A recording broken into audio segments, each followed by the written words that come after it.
धन्यवाद महोदय। गोरखपुर के प्रसिद्ध गोरखनाथ मंदिर के महान तरल हृदय युवा सन्यासी किंतु कर्तव्य परायण कुशल नीति निर्धारक देश प्रेम की भावना से सराबोर हिंदुत्व विचारधारा के प्रबल समर्थक गोवंश की सुरक्षा हेतु कृत संकल्प ऊर्जावान नेता संप्रति उत्तर प्रदेश के लोकप्रिय मुख्यमंत्री आदरणीय योगी आदित्यनाथ जी को आज के इस शुभ अवसर पर अपने मध्य पाकर तीर्थंकर महावीर विश्वविद्यालय परिवार अभिभूत है, आह्लादित है। विश्व के सबसे बड़े लोकतंत्र भारतवर्ष के प्रांत उत्तर प्रदेश को प्रगति के पथ पर अग्रसर कराते हुए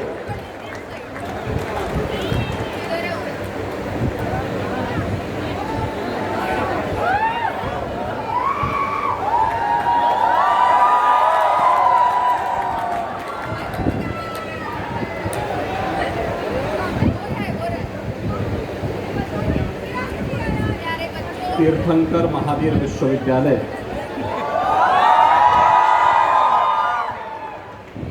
के आज के इस दीक्षांत समारोह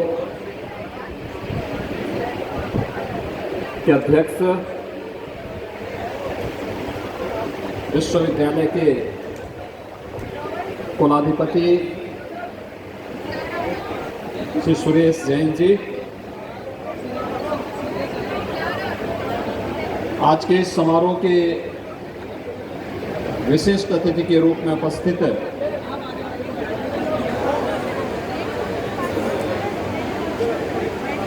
इसी माटी के सपूत भारतीय जनता पार्टी के प्रदेश के अध्यक्ष चौधरी भूपेंद्र सिंह जी, प्रदेश सरकार में मेरे सहयोगी मंत्री वित्त और संसदीय कार्य विभाग के मंत्री श्री सुरेश कुमार खन्ना जी, विश्वविद्यालय के कुलपति प्रोफेसर रघुवीर सिंह जी, प्रदेश सरकार में मेरे सहयोगी मंत्री सरदार बलदेव सिंह ओलख जी,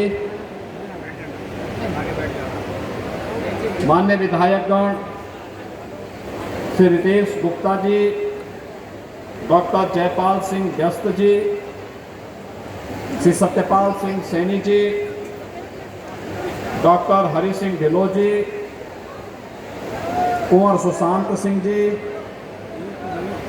श्री गोपाल अंजान जी, स्वामी रविंद्र कीर्ति जी, विश्वविद्यालय के वाइस चेयरमैन श्री मनीष जैन जी, जिला पंचायत अध्यक्ष डॉक्टर शेफाली सिंह जी, श्री राकेश कुमार जी, श्री शशांक त्रिवेदी जी, विश्वविद्यालय के सभी फैकल्टी मेंबर्स और विश्वविद्यालय से उपाधि प्राप्त करने वाले, डिग्री प्राप्त करने वाले और विश्वविद्यालय में अपने उत्कृष्ट शिक्षा के लिए देश के अलग अलग राज्यों से यहाँ पर उपस्थित सभी मेरे युवा साथियों, दीक्षांत समारोह में जिन छात्र छात्राओं को आज उपाधियां प्राप्त हुई हैं, उनकी डिग्रियां प्राप्त हुई हैं, उन सभी अपने युवा साथियों को मैं अभिनंदन करते हुए उन्हें और उनके परिवार के सदस्यों को मैं हृदय से बधाई देता हूं, अपनी शुभकामनाएं देता हूं।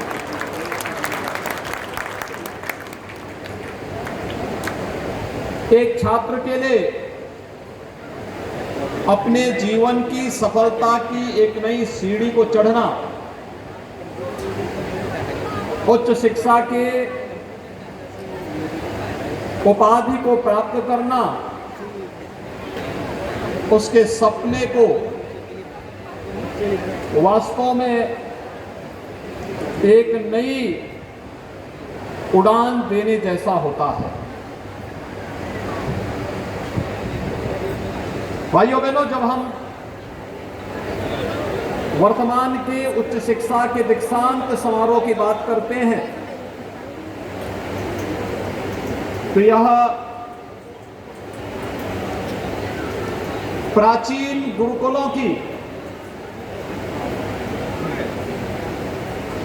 उस समावर्तन समारोह का ही एक नया रूप है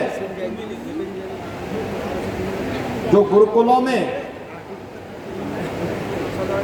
प्राचीन ऋषि परंपरा में परीक्षा पूर्व अपने को तैयार करने और नई कक्षा में जाने के पहले उन गुरुकुलों में आयोजित होते थे। और उस समावर्तन समारोह का जो मंत्र है आज भी हम तैत्तरीय उपनिषद में जब उनके बारे में पढ़ते हैं, उन मूल्यों और उन जीवन आदर्शों के बारे में कुछ जानने का प्रयास करते हैं तो मंत्र ही इस रूप में है कि सत्यम वद धर्मम चर, यानी सत्य बोलना और धर्म का आचरण करना। उसके पहले दो मंत्र इसी रूप में हैं। और फिर आगे स्वाध्यायान माम प्रमद, यानी स्वाध्याय में किसी भी प्रकार का प्रमाद न करना, किसी प्रकार का आलस्य न करना। और फिर आगे कि सत्य से, यानी विपरीत से विपरीत परिस्थितियों में भी सत्य से न हटना, कुशल कार्य से कभी भी आलस्य न करना, महान बनने के अवसर से कभी भी अपने आप को वंचित न करना, पठन पाठन के कर्तव्य से अपने आप को विमुख न करना, अपनी विरासत का सम्मान करना, यानी देवता और पितरों के कार्य के प्रति किसी भी प्रकार की कोई प्रमाद यानी कोई आलस्य न होना, मातृदेवो भव पितृदेवो भव आचार्य देवो भव अतिथि देवो भव, इन सब का पालन करते हुए अन्यान्य दोष रहित कर्म के लिए सदैव अपने को तैयार करना। यानी यह दीक्षांत प्राप्त करने वाले किसी भी छात्र के लिए भारत की ऋषि परंपरा का एक ऐसा मंत्र है जो जीवन में एक सुयोग्य नागरिक बनने के लिए किसी भी व्यक्ति के लिए आवश्यक होता है। आपने देखा होगा सत्य बोलना, सत्य हर देश, हर काल, हर परिस्थिति में समान रूप से, सब पर समान रूप से लागू होता है। उसे आप देश, काल और परिस्थिति की सीमाओं में बांध नहीं सकते। भारतीय मनीषा ने धर्म को कभी उपासना विधि के रूप में नहीं माना। उपासना विधि किसी का व्यक्तिगत अधिकार हो सकता है, लेकिन धर्म, भारतीय मनीषा ने धर्म का मतलब उसके कर्तव्य से माना है, उच्च जीवन मूल्यों से माना है। उस धर्म का पालन करना जो हमें हमारे उत्कृष्ट कर्मों के प्रति सदैव प्रेरित कर सके, उस धर्म के आचरण के प्रति आग्रह हमारा ये तैत्तरीय उपनिषद का ये मंत्र प्रत्येक युवा साथी के लिए कर रहा है। नाम दीक्षांत हो गया, यानी ये मान लिया जाता है कि दीक्षांत समारोह के बाद अब उसको आगे पढ़ने की आवश्यकता नहीं, ऐसा नहीं है। ये मंत्र आपको इस बात के लिए प्रेरित कर रहा है कि जीवन में किसी भी अच्छे महान बनने के अवसर से चूकना नहीं है, सदैव उसके लिए प्रयत्न करना है, एक नया प्रयास करना है, उस दिशा में आगे बढ़ने के लिए जो कुछ भी हो उस दिशा में अपने इस प्रयास को निरंतरता देने के लिए कार्य करना है। और यह आज के सामान्य व्यवहार की भाषा में अगर आप कहेंगे तो आपकी एक कक्षा से दूसरी कक्षा में या एक डिग्री प्राप्त करने के बाद आपने यूजी किया है तो पीजी के लिए, पीजी किया है तो शोध के लिए, शोध किया है तो अपने जीवन को एक उत्कृष्ट मार्ग पर अग्रसर करने के लिए अब आपको जिस नए मार्ग को चुनना है, ये दीक्षांत तो उसको एक नवीनता प्रदान करने का मार्ग प्रशस्त कर रहा है, आपके जीवन को एक सही मार्ग पर आगे बढ़ाने के लिए प्रेरित कर रहा है। और इसलिए दीक्षांत समारोह का आयोजन इस रूप में भव्यता के साथ हमारे विश्वविद्यालयों के द्वारा, उच्च शैक्षणिक संस्थानों के द्वारा अपने यहाँ आयोजित किया जाता है। मुझे प्रसन्नता है कि तीर्थंकर महावीर विश्वविद्यालय अपने इस दीक्षांत समारोह के माध्यम से आज लगभग 6000 युवा साथियों को उनकी उपाधियां और उनकी डिग्रियां वितरित कर रहा है। 6000 संख्या सामान्य नहीं है। हाँ, ये 2 वर्षों का है, वर्ष 2020-21 और वर्ष 2021-22।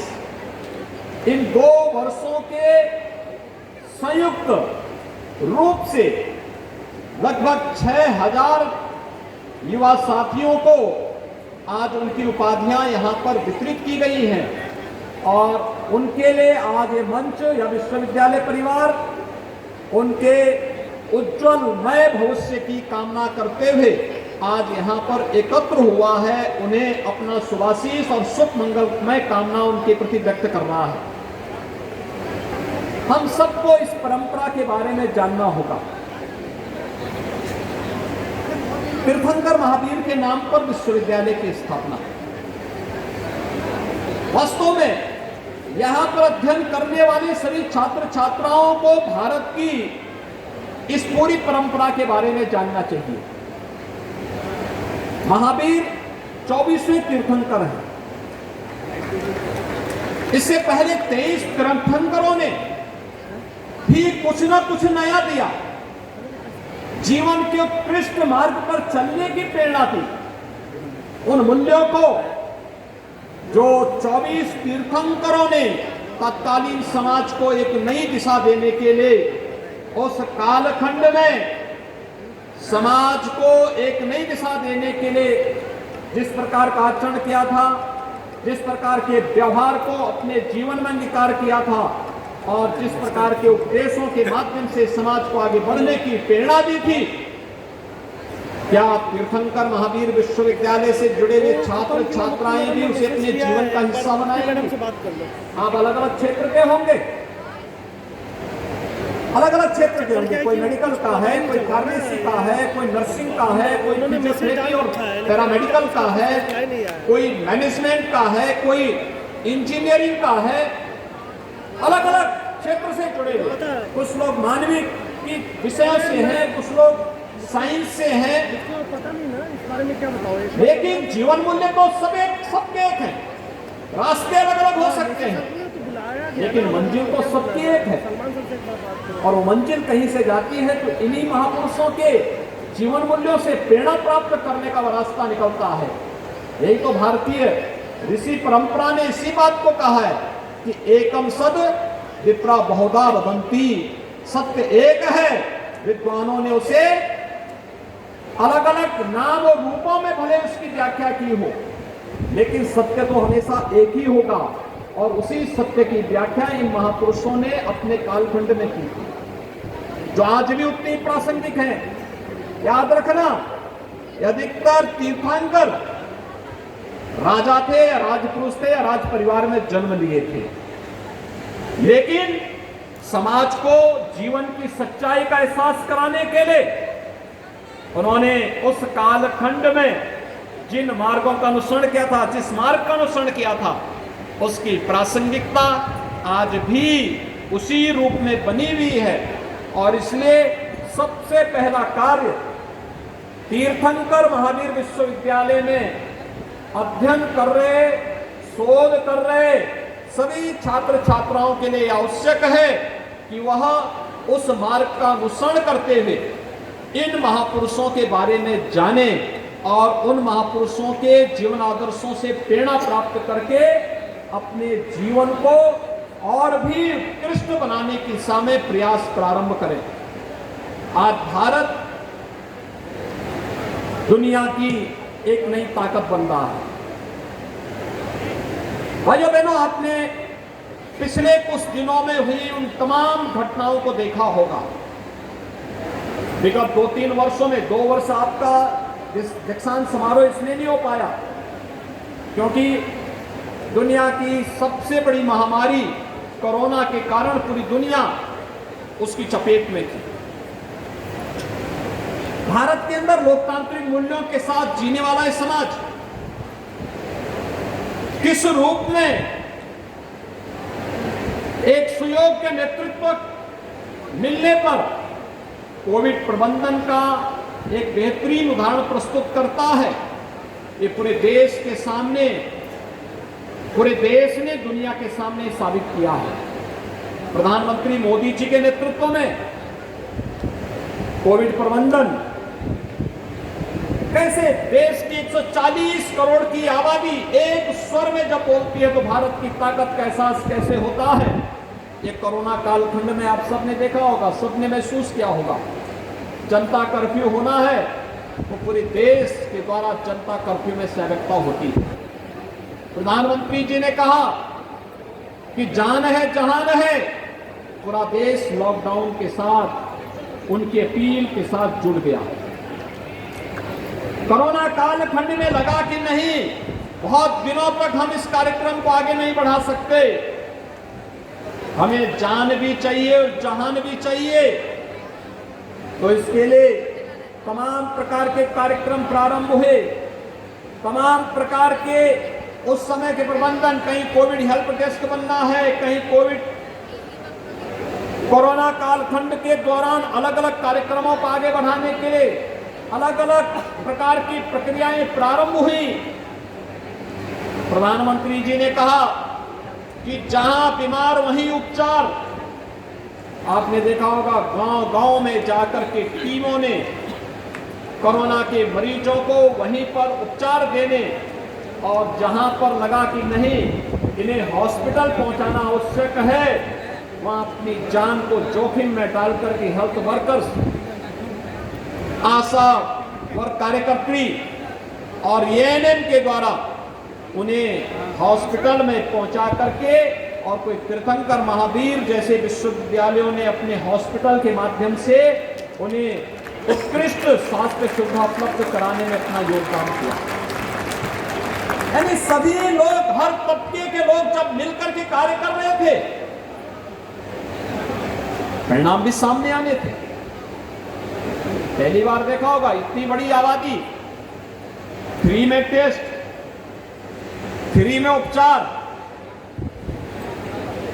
फ्री में वैक्सीन, 220 करोड़ लोगों को फ्री में वैक्सीन देने वाला भारत दुनिया का पहला देश है। इतनी वैक्सीन दुनिया के अंदर कहीं नहीं मिली। और दुनिया के अंदर तमाम लोग तमाम प्रकार की घोषणाएं करते होंगे, तकनीकी दृष्टि से बहुत अच्छा कार्य कर रहे होंगे, लेकिन भारत अकेले देश है जिसने 220 करोड़ लोगों को वैक्सीन फ्री में दिया, लेकिन वैक्सीन का सर्टिफिकेट भी उसके मोबाइल फोन पर ही भेजा कि नहीं आपको आपका वैक्सीन मिल गया है, उसके लिए अलग से कागज खर्च करने की नौबत नहीं आई। और हर महामारी अपने साथ कुछ साइड इफेक्ट भी लेके आती थी। दुनिया के अंदर तमाम देश हैं अभी भी, जो देश कोरोना कालखंड में उबर नहीं पाए हैं। दुनिया के बड़े बड़े देश हैं, आज भी अस्त व्यस्त हैं, उनकी अर्थव्यवस्था लड़खड़ा रही है। आपने पिछले एक सप्ताह के अंदर देखा होगा, दुनिया के अंदर बड़े बड़े देश हैं जिनके बैंकों में ताला लटक रहा है, क्योंकि बैंक कंगाल हो चुके हैं, अर्थव्यवस्था तहस नहस हो चुकी है। लेकिन भारत विपरीत परिस्थितियों में भी एक और 80 करोड़ लोगों को पिछले 3 वर्षों से फ्री में राशन की सुविधा उपलब्ध करवा रही है, 80 करोड़ लोगों को।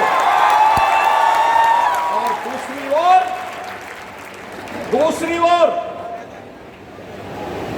दुनिया की सबसे तेजी के साथ उभरती हुई अर्थव्यवस्था के रूप में आज भारत है। हमें यह भी देखना होगा, एक तरफ कोरोना प्रबंधन बेहतरीन और दूसरा आजादी के अमृत महोत्सव वर्ष में जिस ब्रिटेन ने भारत पर लगभग 200 वर्षों तक शासन किया, उस ब्रिटेन को पछाड़ करके भारत दुनिया की 5वीं बड़ी अर्थव्यवस्था के रूप में भी दुनिया के सामने आया है। एक यशस्वी नेतृत्व और युवा शक्ति की ताकत, यही तो है आपकी ताकत। जब हमारा युवा ठान लेता है तो भारत क्या नहीं बन सकता है। भारत में सब कुछ बनने की सामर्थ्य है जो भारत बन सकता है।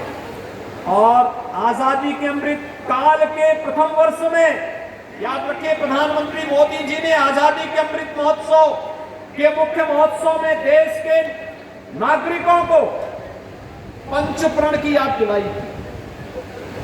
एक पंचप्रण उन्होंने हर नागरिक से कहा था कि देश आजादी का अमृत महोत्सव मना रहा है, लेकिन जब ये देश अपनी आजादी का शताब्दी महोत्सव मनाएगा, 100 वर्ष देश की आजादी के होंगे, तब कैसा भारत हमें चाहिए। अभी से लक्ष्य तय करिए आगामी 25 वर्षों का, और 25 वर्षों का ये लक्ष्य क्या है, इसको प्राप्त करने के लिए क्या हमें करना है। 5 प्रण प्रत्येक नागरिक के लिए तय किए। ये पंच प्रण है कि हर नागरिक के जीवन का ध्येय बने विकसित भारत का निर्माण करना। हर भारतवासी का कर्तव्य है कि हमारा देश विकसित भारत बने, हमारा देश विकसित हो, इसके लिए कार्य करना। लेकिन इसके लिए क्या करना होगा? दूसरा है गुलामी के अंशों को सर्वथा समाप्त करना। गुलामी के अंश जहां कहीं भी है उसको पूरी तरह समाप्त करने के लिए कार्य करना। तीसरा, एकता और एकात्मता के लिए कार्य करना। प्रत्येक नागरिक का दायित्व बनता है। चौथा, विरासत का सम्मान करना। विरासत का सम्मान आजादी के अमृत महोत्सव वर्ष में हर उस क्रांतिकारी को, देश की आजादी के बाद अपनी प्राणों की बाजी लगा करके देश की सीमाओं की रक्षा करने वाले उन वीर सेनानियों का सम्मान करने के लिए जो कार्यक्रम आयोजित हुए। आजादी के अमृत महोत्सव वर्ष में हर घर तिरंगा का आयोजन होना।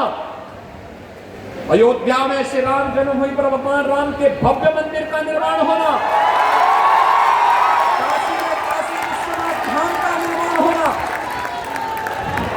केदारनाथ में केदारनाथ धाम का निर्माण हो जाना।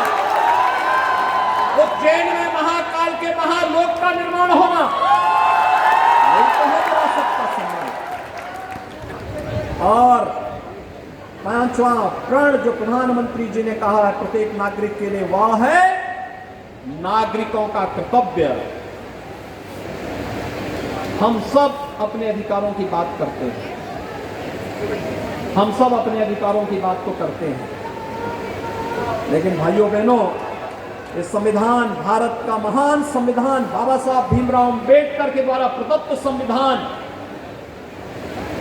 जहां हमें अपने मौलिक अधिकारों के साथ हमें भरपूर अधिकार देता है, वहीं हमें हमारे कर्तव्यों का एहसास भी कराता है। ये कर्तव्य हर नागरिक के लिए उतने ही महत्वपूर्ण है जितना कि उसके मौलिक अधिकार हैं। याद रखना, कर्तव्यों के बगैर अधिकार हमेशा अनुशासनहीनता और उच्छृंखलता को ही जन्म देता है, और एक उच्छृंखल व्यक्ति के जीवन का कोई अंत नहीं होता है, उसका कोई लक्ष्य नहीं होता है, वो लक्ष्यहीन होता है, पेंडुलम की तरह घूमता रहता है, किसी लक्ष्य पे कभी प्राप्त नहीं कर सकता। एक जीवन के पंच प्राण को ध्यान में रख करके जब भारत का प्रत्येक नागरिक कार्य करना प्रारंभ करेगा, तब भारत 2047 आते आते दुनिया की सबसे बड़ी ताकत के रूप में उभरेगा, और भारत को दुनिया की सबसे बड़ी ताकत के रूप में स्थापित करना आज हर नागरिक का दायित्व है, और इस दायित्व को निर्वहन करने का केंद्र हमारे विश्वविद्यालयों को बनना ही पड़ेगा।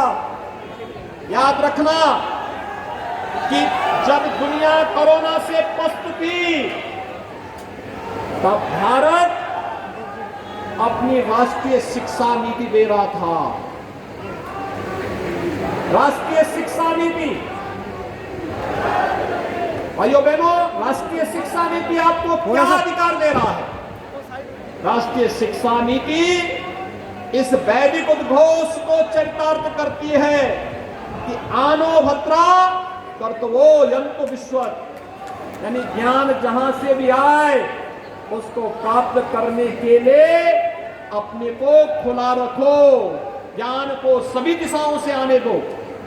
और भारत ने आज इस दिशा में नए प्रयास प्रारंभ किए हैं। पहली बार आजाद भारत में एक ऐसी राष्ट्रीय शिक्षा नीति आ रही है जो हर युवा को अपने आप को साबित करने का एक अवसर देने जा रहा है। और मैं अपील करूंगा अपने सभी उच्च शिक्षण संस्थानों को कि राष्ट्रीय शिक्षा नीति के साथ जुड़ करके उन कार्यक्रमों को अंगीकार करते हुए अपने युवाओं के उज्जवल भविष्य की रूपरेखा उन्हीं के साथ मिलकर के, उन्हीं के हाथों से आगे बढ़ा करके हमें तेजी के साथ अपने कार्यक्रमों को आगे बढ़ाना होगा। ये राष्ट्रीय शिक्षा नीति आपको वही अवसर देने जा रहा है। मैं एक दिन जीन थेरेपी का अध्ययन कर रहा था। दुनिया ने 20 वर्ष पहले डीएनए प्रोजेक्ट पे काम किया था। जो मेडिकल के छात्र होंगे वे इस प्रोजेक्ट के बारे में जानते होंगे। फ्रांसीसी मूल का वैज्ञानिक अमेरिका में निवास करने लग गया। वैज्ञानिक था तो स्वाभाविक रूप से उनके जीवन में एक भाव था। वे आस्थावादी नहीं थे, केवल अपने प्रयोग पर विश्वास करते थे, यथार्थवादी थे। लेकिन बाद में वह शोध का विषय उन्होंने केमिस्ट्री को बनाया। कैसे केमिकल रिएक्शन के माध्यम से हम जीवन की गुत्थी को सुलझा लें, तो स्वाभाविक रूप से वह उतने ही नास्तिक भी होते गए। उनको ये लगा कि जो कुछ दुनिया बनी है किसी केमिकल रिएक्शन से बनी है, और उन्होंने अपने शोध को उधर बढ़ाया, सफलताएं प्राप्त की को। लेकिन उनको एक बार लगा कि नहीं, मुझे मानवीय जीवन के उन मूल्यों के साथ काम करना चाहिए जो वास्तव में है, दिखती है। क्या हो सकता है, ये क्या है? तो उन्होंने डीएनए प्रोजेक्ट पे काम किया, जीनोम सीक्वेंसिंग की थ्योरी को उन्होंने अध्ययन किया। 10 वर्षों तक लगातार कार्य किया, और जब कार्य किया उन्हें देख के आश्चर्य हुआ। एक सेल के अंदर, जब डीएनए की प्रोजेक्ट पे काम कर रहे थे, तो एक सेल का अध्ययन जब उन्होंने किया तो उन्हें लगा कि सेल में तो मनुष्य जीवन की जन्म जन्मांतर का सब कुछ समाहित है, और एक सेल को पढ़ने के लिए उनको कितना समय चाहिए था? उनको लगा कि अगर एक सेल को अगर हम पढ़ेंगे, प्रति सेकंड एक वर्ड को पढ़ें, उसके कोड का अध्ययन करें, तो 31 वर्ष तक दिन रात कार्य करते हुए जब हम उसको अध्ययन करेंगे तब एक सेल का अध्ययन कर पाएंगे। यह है पूरी जीनोम सीक्वेंसिंग की थ्योरी, जिसके बारे में हमारा ऋषि कहता था कि अच्छा करोगे तो पुण्य के भागीदार बनोगे और गलत करोगे तो उसके पाप से भी वंचित नहीं हो पाओगे। जन्म जन्मांतर के कार्य, चाहे वे संचित कर्म हो चाहे वे प्रारब्ध कर्म हो, सब मनुष्य के साथ साथ चलते हैं। ये भारतीय मनीषा वेसेनी कहता था। आज डीएनए की थ्योरी इस बात को साबित करती है। और इसीलिए मैं आपसे कह रहा था कि हम सबको अपने विश्वविद्यालयों को आज इस नए अध्ययन अध्यापन के साथ साथ एक शोध के उत्कृष्ट केंद्र के रूप में विकसित करना होगा। सामान्य पाठ्यक्रम के साथ साथ हमें विश्वविद्यालय को तो अपने पाठ्यक्रम तय करने के अधिकार होते हैं। उनकी अपनी विद्या परिषद होती है, उनकी अपनी ईसी होती है, वे उसके माध्यम से तय कर सकते हैं और अच्छे कोर्सेज को लेके आना चाहिए, न्यू एज कोर्सेज को लेके आना। लोकल परिस्थिति के अनुसार क्या है, कैसे हम कर सकते हैं। ये मुरादाबाद का अपना इतिहास है। मुरादाबाद में अपने यहाँ के जो आर्टिजन्स हैं, उन्होंने अपनी मेहनत से सैकड़ों वर्षों से, यहाँ के पूर्वजों की मेहनत से, उनके पुरुषार्थ से उन्होंने इसे एक उत्कृष्ट केंद्र के रूप में विकसित किया। और आज अकेले मुरादाबाद ब्रास के आइटम के लिए ये पीतल की नगरी लगभग 15,000 करोड़ रुपए का तो केवल यहां से एक्सपोर्ट हो रहा है। जब राकेश कुमार जी को यहाँ पे आज उन्हें डिग्री उपलब्ध कराई जा रही थी, मानव उपाधि उपलब्ध कराई जा रही थी, एक्सपोर्ट प्रमोशन के लिए उनके नेतृत्व में ग्रेटर नोएडा के सेंटर ने जो काम किया है, मैं उनसे ये कह रहा था राकेश कुमार जी कि उत्तर प्रदेश के हर जनपद में एक्सपोर्ट प्रमोशन के सेंटर विकसित किए जा रहे हैं और उसमें वो अपना मार्गदर्शन दें, जिससे उत्तर प्रदेश के हर जनपद की प्रत्येक प्रोडक्ट को, हमने परंपरागत प्रोडक्ट को वन डिस्ट्रिक्ट वन प्रोडक्ट के रूप में प्रमोट किया है, उसको हमने नई डिजाइन के साथ, नई तकनीक के साथ विकसित करके उसको प्रदेश सरकार ने एक मंच दिया है, एक्सपोर्ट उसके माध्यम से बढ़ा है। और मुरादाबाद तो उसका एक जीवंत उदाहरण है कि यहाँ के जो आर्टिजन्स हैं, यहाँ के जो उद्यमी हैं, यहाँ के जो व्यवसायी हैं, उन्होंने वास्तव में इस फील्ड में बहुत अच्छा काम किया। मैं उन सबका अभिनंदन करता हूं और विश्वविद्यालय से कहता हूं कि वह भी इनके बीच जाकर के थोड़ा कार्य करें, वह भी इनके बीच कार्य करें, देखें, उन्हें अपने आमंत्रित करें, उनके एग्जीबिशन को प्रोत्साहित करें और विश्वविद्यालय का तकनीकी संस्थान और मैनेजमेंट संस्थान उस कार्यक्रम के साथ जुड़ करके उसको नई ऊंचाई प्रदान करने में कैसे योगदान दे सकता है, इसके लिए एमओयू होने चाहिए।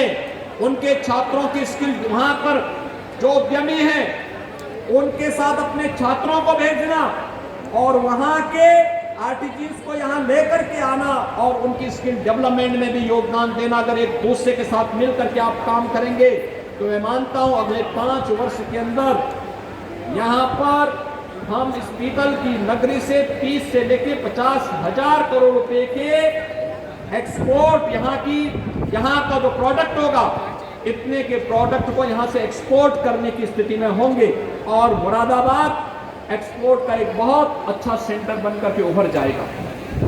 उस दिशा में नए प्रयास को आगे बढ़ाने की आवश्यकता है। हम अपने यूजी के छात्रों को अभी से प्रयास करें उन्हें स्टडी कराने का, अपने पाठ्यक्रम के साथ साथ सामाजिक परिस्थितियों पर, आर्थिक परिस्थितियों पर, भौगोलिक परिस्थितियों पर उन्हें अलग अलग विषय पे कुछ लेखन करने की हमें आदत डालनी पड़ेगी। लोकल परिस्थितियों पर कार्य करने के लिए उन्हें प्रेरित करना पड़ेगा। फिर उस स्टडी को आप देखें, उसको उस स्टडी को आगे बढ़ाने की आवश्यकता, उसके प्रकाशन को आगे बढ़ाने की आवश्यकता है। ये जो स्टडी होगी ये आपके विश्वविद्यालय के उत्कृष्ट शोध को आगे बढ़ाने का एक मंच देगा। अभी तीर्थंकर महावीर विश्वविद्यालय ने निजी क्षेत्र के देश के अंदर जो 6 प्रमुख विश्वविद्यालय हैं जिन्होंने शोध और पेटेंट में देश के अंदर उत्कृष्टता प्राप्त की है, उनमें से एक यह विश्वविद्यालय भी है। लेकिन मैं कह सकता हूं कि अगर अभी से अपने यूजी के बच्चों को, पीजी के छात्रों को अभी से आपने उन्हें स्टडी कराना शुरू किया, अलग अलग कार्य की स्टडी देना शुरू किया और उसके माध्यम से उन्हें लिखने के लिए प्रेरित किया, शोध के उत्कृष्ट कार्यों को आगे बढ़ाने के लिए प्रेरित किया, मेरा मानना है कि हमें 6 तक ही सीमित नहीं रहना है, हमें तो नंबर 1 पर जाना है और नंबर 1 की लड़ाई के लिए अपने आप को स्वस्थ प्रतिस्पर्धा के साथ खड़ा करना है। हमारे विश्वविद्यालय आखिर नवाचार के लिए क्यों नहीं तैयार होंगे? हमारे विश्वविद्यालय अब जिस समाज के बीच में हम खड़े हैं, मुरादाबाद के या इस मंडल के इस क्षेत्र में मैं मानता हूं बहुत पोटेंशियल है, इस क्षेत्र में बहुत पोटेंशियल है। मैं जब भी मुरादाबाद आता हूं, बिजनौर आता हूं, संभल या फिर अमरोहा की तरफ मुझे जाने का अवसर प्राप्त होता है, मैं वहां जाता हूं, समाज के अलग अलग तबके के लोगों के साथ संवाद बनाता हूं। अच्छे उत्कृष्ट प्रगतिशील किसान हैं, प्रगतिशील उद्यमी हैं, शिक्षा के क्षेत्र में कार्य करने वाले तमाम शिक्षाविद हैं, स्वास्थ्य के क्षेत्र में कार्य करने वाले उत्कृष्ट चिकित्सक भी हैं, अलग अलग फील्ड में कार्य करने वाले लोग हैं और मेरा प्रयास होता है कि मैं उनके साथ संवाद बनाऊं। मैं पिछली बार आया था यहां पर, मुझे संभल के प्रगतिशील किसान मिले और वे अपनी बेस्ट प्रैक्टिसेस मेरे सामने प्रस्तुत कर रहे थे। एक किसान ने कहा कि मैं यहां से लगभग 200 करोड़ का एक्सपोर्ट करता हूं। किसान 200 करोड़ का एक्सपोर्ट करे, मेरे लिए आश्चर्यजनक था। संभल जैसे जिले से बिजनौर में गया, ऐसे ही तमाम अलग अलग फील्ड से जुड़े हुए लोग मुझे मिले। इन अलग अलग फील्ड में काम करने वाले इन सभी विभूतियों को समाज के सामने लेकर के आना, विश्वविद्यालय के साथ जोड़ना और विश्वविद्यालय के छात्रों का उनके साथ इंटरेक्शन हो करके फिर उनके जो अच्छे कार्य हैं, उत्कृष्ट कार्य हैं, उसको अपने लेखन का आधार बना करके उसे शोध और फिर उसे पेटेंट करने की दिशा में, अग्रसर करने की दिशा में विश्वविद्यालय कार्य करेगा तो जन विश्वास का और भी अच्छे प्रतीक के रूप में उभर सकता है और उस दिशा में कार्य करने की आवश्यकता है। मेडिकल, नर्सिंग, फार्मेसी या पैरामेडिकल से जुड़े हुए जो हमारे छात्र हैं, इनके लिए कार्य करने के लिए एक बड़ी दुनिया है। यहां पर जो हमारे वित्त मंत्री जिस बात का उल्लेख कर रहे थे कि डॉक्टर की पहली पहचान क्या होती है, एक डॉक्टर सबसे बड़ी पहचान होती है उसकी संवेदना। चिकित्सक हो या फिर नर्सिंग फील्ड में काम करने वाला या फिर पैरामेडिक्स हो या फार्मासिस्ट, ये सभी की संवेदना उन्हें एक नई पहचान दे सकता है, मरीज की आदि बीमारी को दूर कर सकता है, उनके शोध को और उत्कृष्टता प्रदान कर सकता है। आखिर फार्मेसी का ही तो फील्ड है जिसने कोरोना कालखंड में जब दुनिया अस्त थी, पूरी तरह पस्त थी, तब भारत ने दुनिया को वो सबसे उत्कृष्ट वैक्सीन दिए, ये भारत ने दिए थे और फार्मेसी ने उसमें सबसे बड़ी भूमिका तय की थी। भारत की फार्मेसी का कमाल है कि दो वैक्सीन, स्वदेशी वैक्सीन भारत ने दुनिया को उपलब्ध करवाए। जिसके माध्यम से 220 करोड़ वैक्सीन के डोजेज भारतीय नागरिकों को और दुनिया के भी दर्जनों देशों को वैक्सीन उपलब्ध करवाने में भारत ने अपनी बड़ी भूमिका का निर्वहन किया है। ये सभी कुछ हमारे पास है, लेकिन इस दिशा में प्रयास करना, मरीज के प्रत्येक कार्य के साथ कार्य करना, आपको पैरामेडिक्स और नर्सिंग स्टाफ की जिम्मेदारी तो ज्यादा होती है। एक कंसल्टेंट पेशेंट के पास आता है, 5 मिनट, 7 मिनट, 10 मिनट रहेगा, लेकिन एक नर्सिंग और पैरामेडिक तो उस मरीज के साथ कई घंटे से रहना पड़ता है। आपका व्यवहार उसकी आरोग्यता में बड़ी भूमिका का निर्वहन करेगा और इसलिए मेरी आप सबसे इसके बारे में अपील होगी, याद रखना, आपकी डिग्री से महत्वपूर्ण होगा आपका संवेदनशील व्यवहार। एक मरीज के प्रति, एक नागरिक के प्रति और समाज के प्रत्येक तबके के प्रति आपका संवेदनशील व्यवहार आपको एक उत्कृष्ट नागरिक बनाएगा। और आप एक उत्तम नागरिक है, उत्तम नागरिक बनने के बाद आपको एक अच्छा डॉक्टर, अच्छा नर्सिंग स्टाफ, अच्छा फार्मासिस्ट, अच्छा पैरामेडिक्स बनाने में या अच्छा टेक्नोक्रेट बनाने में बड़ी भूमिका का निर्वहन कर सकता है। जीवन के किसी भी क्षेत्र में आपको और सर्वोत्तम बनाने में वह एक निर्णायक भूमिका का निर्वहन कर सकता है और उस दिशा में विश्वविद्यालय को कार्य करने की आवश्यकता है। मित्रों, मुझे बताते हुए प्रसन्नता है कि यहां पर तीर्थंकर महावीर विश्वविद्यालय विगत 15 वर्षों से कार्य कर रहा है और इस बार प्रदेश सरकार ने भी अपने बजट में मुरादाबाद मंडल के लिए विश्वविद्यालय की घोषणा की है।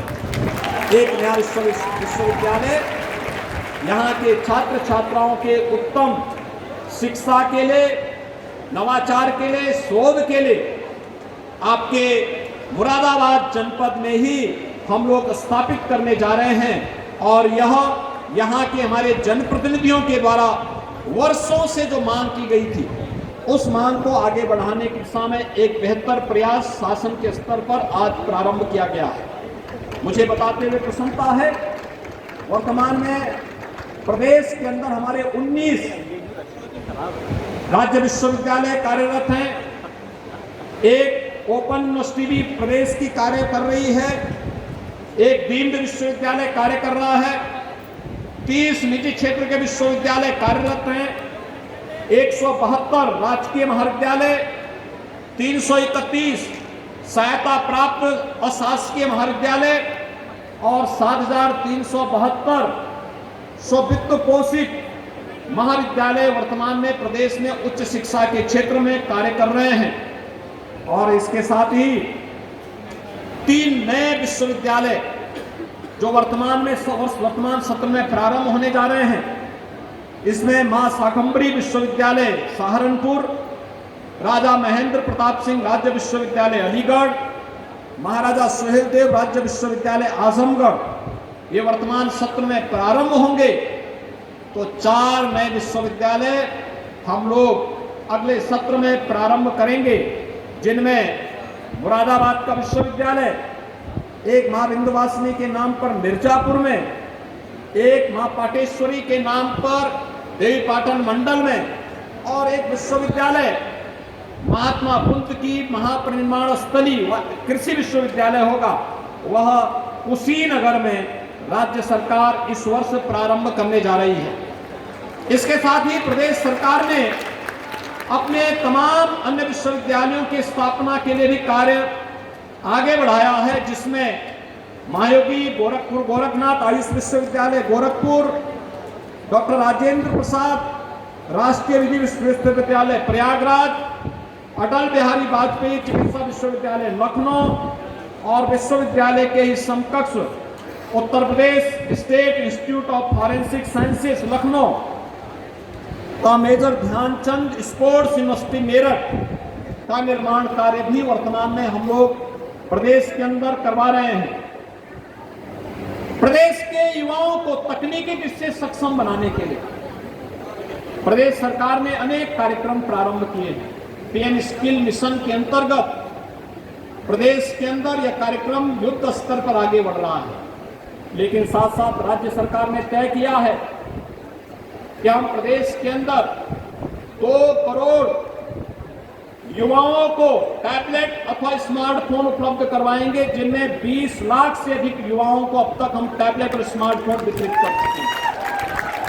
इसमें बिना भेदभाव के, वे गवर्नमेंट यूनिवर्सिटी हो, स्टेट यूनिवर्सिटी हो, निजी क्षेत्र के विश्वविद्यालय हो, डीम्ड यूनिवर्सिटी हो, ओपन यूनिवर्सिटी हो, तकनीकी संस्थान हो, नर्सिंग या फार्मेसी के हो, इन सभी बच्चों को यह सुविधा उपलब्ध करवाने का कार्य कर रहे हैं। और मुझे विश्वास है कि आज प्रदेश सरकार ने इस दिशा में जो प्रयास प्रारंभ किए हैं, वह आने वाले समय में आपने देखा होगा, उत्तर प्रदेश के युवाओं को उत्तर प्रदेश के अंदर अपनी पहचान को छुपाने की आवश्यकता नहीं पड़ती है। मुझे याद है, आज से 6 वर्ष पहले तक उत्तर प्रदेश का युवा अपनी पहचान छिपाता था। आज उत्तर प्रदेश के नौजवानों के सामने ऐसी स्थिति नहीं है। आज तो उत्तर प्रदेश सुरक्षा और निवेश का दुनिया का सबसे बेहतरीन गंतव्य बन रहा है। सबसे बेहतरीन डेस्टिनेशन के रूप में उत्तर प्रदेश आज स्थापित हुआ है। अभी हाल ही में आपने देखा होगा, लखनऊ में 10 से 12 फरवरी यानी लगभग 1 माह पहले ग्लोबल इन्वेस्टर समिट का आयोजन हुआ था। ग्लोबल इन्वेस्टर समिट को आदरणीय प्रधानमंत्री जी का आशीर्वाद प्राप्त हुआ था, महामहिम राष्ट्रपति जी का भी आशीर्वाद प्राप्त हुआ था। और ग्लोबल इन्वेस्टर समिट में 35 लाख करोड़ रुपए से अधिक के प्रस्ताव उत्तर प्रदेश को प्राप्त हुए हैं, निवेश के प्रस्ताव प्राप्त हुए हैं। ये निवेश के प्रस्ताव अलग अलग फील्ड में हैं, मेडिकल के फील्ड में भी हैं, नर्सिंग में भी है, फार्मेसी में भी है। फार्मेसी का तो हम फार्मेसी का यहाँ पर पार्क भी बनाने जा रहे हैं प्रदेश में, और फार्मेसी का आज एक वर्ल्ड क्लास इंस्टीट्यूट जो विश्वविद्यालय के ही अनुसार चलेगा, उसके निर्माण की कार्रवाई भी इस बजट में उत्तर प्रदेश सरकार ने व्यवस्था उत्तर प्रदेश के अंदर कर दी है।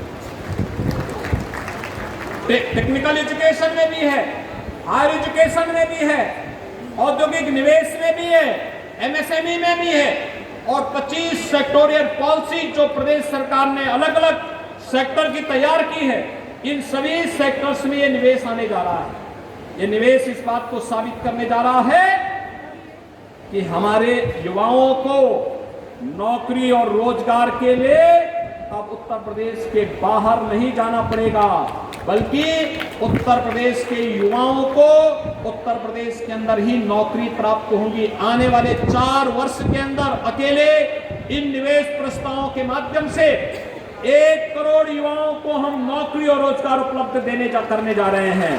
और उस दिशा से मैं तीर्थंकर महावीर विश्वविद्यालय प्रबंध समिति से यही अनुरोध करूंगा, अभी से वे तैयारी करें। आसपास के क्षेत्र की इंडस्ट्री की डिमांड क्या है, किस फील्ड में निवेश के प्रस्ताव प्राप्त हुए हैं, क्या उस प्रकार की उत्कृष्ट फैकल्टी अगर उच्च शिक्षा के संस्थान है, मेडिकल का है, फार्मेसी का है, नर्सिंग का है, पैरामेडिक्स का है, तकनीक का है, प्रबंधन का है, उस प्रकार के उत्कृष्ट प्रबंधन, उस प्रकार के उत्कृष्ट फैकल्टी उपलब्ध करवाने, या इंडस्ट्री के उस प्रकार के मैन पावर की आपूर्ति का केंद्र क्या विश्वविद्यालय बन सकता है, इसके लिए विश्वविद्यालय को अध्ययन करना चाहिए, इंडस्ट्री के साथ एमओयू करना चाहिए, विश्वविद्यालय को लगातार अपने दायरे को बढ़ाना होगा। आज केवल कैंपस तक सीमित होकर के कोई संस्थान आगे नहीं बढ़ सकता है, उसको अपने दायरे को बढ़ाना होगा, समाज के बीच में जाना होगा, इंडस्ट्री के बीच में जाना होगा, और शासन के नीतियों को अपने यहाँ लागू करते हुए से आगे बढ़ाने का कार्य करना होगा। मुझे पूरा विश्वास है कि उत्तर प्रदेश के अंदर हमारे सभी विश्वविद्यालय, उच्च शिक्षा के संस्थान आज ग्लोबल इन्वेस्टर समिट के माध्यम से आए हुए प्रस्तावों को जमीनी धरातल पर उतारने के लिए अपनी पूरी ताकत का इस्तेमाल करेंगे, और सकारात्मक ऊर्जा के माध्यम से उत्तर प्रदेश को देश की सबसे बड़ी अर्थव्यवस्था के रूप में स्थापित करने में अपना योगदान देंगे। मुझे पूरा विश्वास है कि आज जो छात्र यहाँ पर उपाधि प्राप्त किए हैं, उन्हें आज डिग्री अवार्ड हुई है, वे इसे केवल दीक्षांत मान करके अब अपने नवाचार, शोध और अन्य कार्यक्रमों को यहीं पे बाधित नहीं करेंगे। याद रखना, ये शुरुआत है, एक नया जीवन आगे बढ़ाने की एक नई शुरुआत, और इस शुरुआत के साथ और अच्छा करने का भी प्रयास करेंगे। मैं एक बार फिर से तीर्थंकर महावीर विश्वविद्यालय के उपाधि प्राप्त करने वाले, डिग्री प्राप्त करने वाले सभी युवा साथियों को मैं हृदय से बधाई देता हूं, उनके अभाव का अभिनंदन करता हूं। विश्वविद्यालय परिवार को शिक्षा के एक उत्कृष्ट केंद्र के रूप में स्थापित करने की ये ग्रेड विश्वविद्यालय को प्राप्त हुआ है। NAB का भी यहाँ पर विश्वविद्यालय को उत्कृष्ट सर्टिफिकेट प्राप्त हुआ है। मुझे पूरा विश्वास है अपनी उत्कृष्टता को बनाए रखने के लिए विश्वविद्यालय परिवार निरंतर कार्य करेगा। आप सबके प्रति मेरी शुभकामनाएं। धन्यवाद। जय हिंद।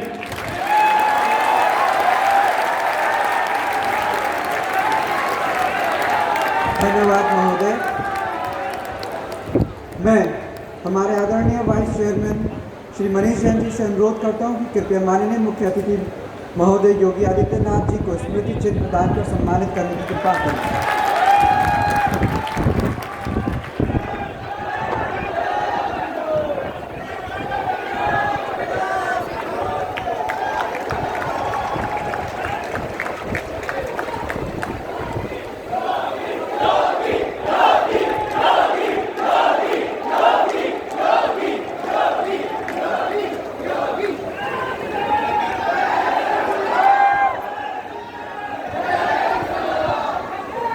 इसी क्रम में मैं पुनः निवेदन करूंगा हमारे आदरणीय वाइस चेयरमैन श्री मनीष जैन जी से कि वे हमारे सम्मानित अतिथि श्री भूपेंद्र सिंह जी को स्मृति चिन्ह भेंट करने की कृपा करें।